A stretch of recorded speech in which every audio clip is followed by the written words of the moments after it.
today I have 3 things I want to talk about, mostly because they were all pretty short, and I do overall try not to do spoilers, and for this one I think I cannot do spoilers, especially if I just mush a bunch of stuff together. So let's hop into it.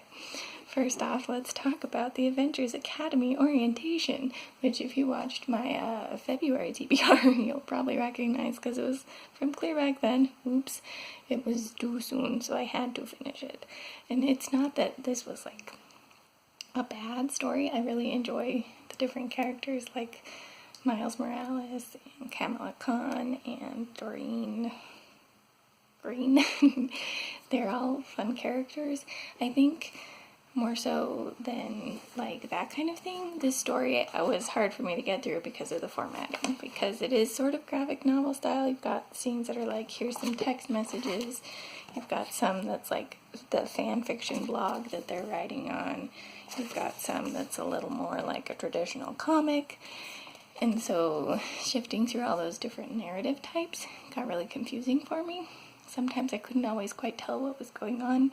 It did overall seem like a fun story though, so I am overall glad I read it, but I think if I pick up anything else by Preeti, which I would love to, because I listened to her Wheel of Time podcast, so I'd love to like actually read her books and stuff too. But yeah, if I'm going to read more of hers, I will probably not be reading within this, just because the formatting was a mess for my poor little brain. My poor little brain could not take it.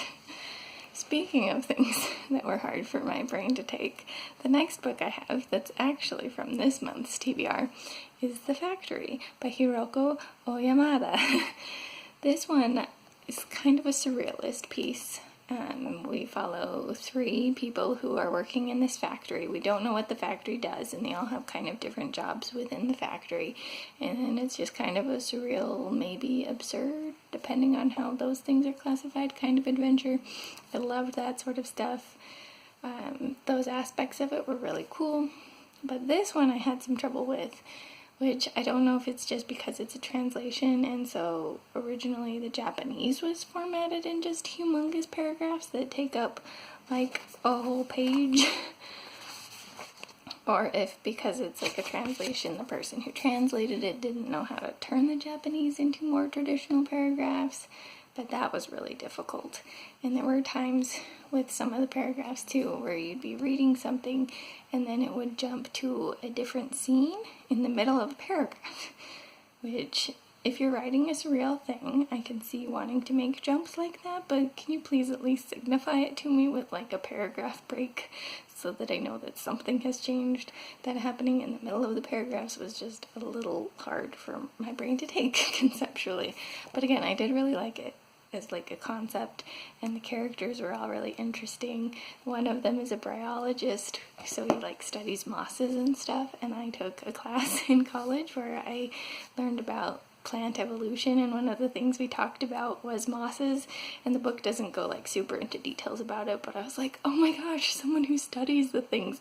And then they talk about all these moss terms, and I'm like, I know these terms, they're from my plant class. It was great. I loved that.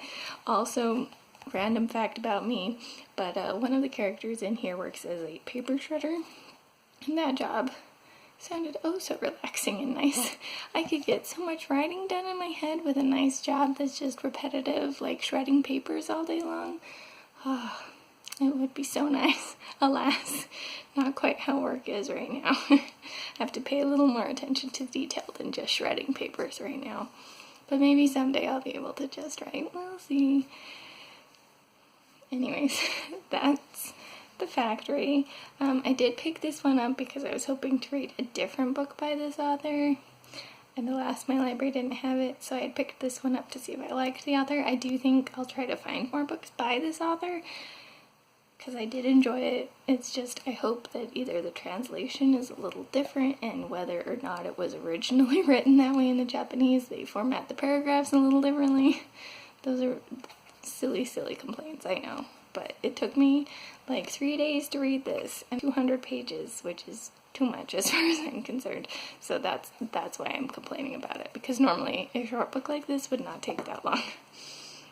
And finally, we have a graphic novel. Well, another graphic novel. This one is The Thief Among the Trees. And this one is a graphic novel of The Ember and the Ashes. If you watched my TBR, you saw me say that if it's a good one, it won't matter that it's from The Ember and the Ashes, but alas, this one very much mattered. I didn't have a lot of the context, so I could kind of guess at things, but some of it I was just confused who people were and stuff. Furthermore to that as well, these two brown characters on the cover, they look pretty different on the cover, but inside the novel, a lot of the time their skin color is so similar that I could not tell them apart. I noticed at the end that this one has a necklace, which was probably also supposed to help you identify them, but it would just talk about them in the story, and I'd be like, which one is which? Who's talking? And I was just confused a lot of the time. Like, see, look. Here's a good example. This page I've got right here. So you can see how they kind of look different. They do have slightly different skin colors, but it was similar enough that I had some trouble with it, so that was a little frustrating. Also, this is a lot more like close to like a Hunger Games dystopia type society that I normally enjoy at this point in my life. So I don't think I'll be picking up An Ember in the Ashes based on that, which is also unfortunate because it could have been like a trial run for that. But I'm not interested enough in this violent little world where kids are going to school to like fight each other and go on assassination type missions.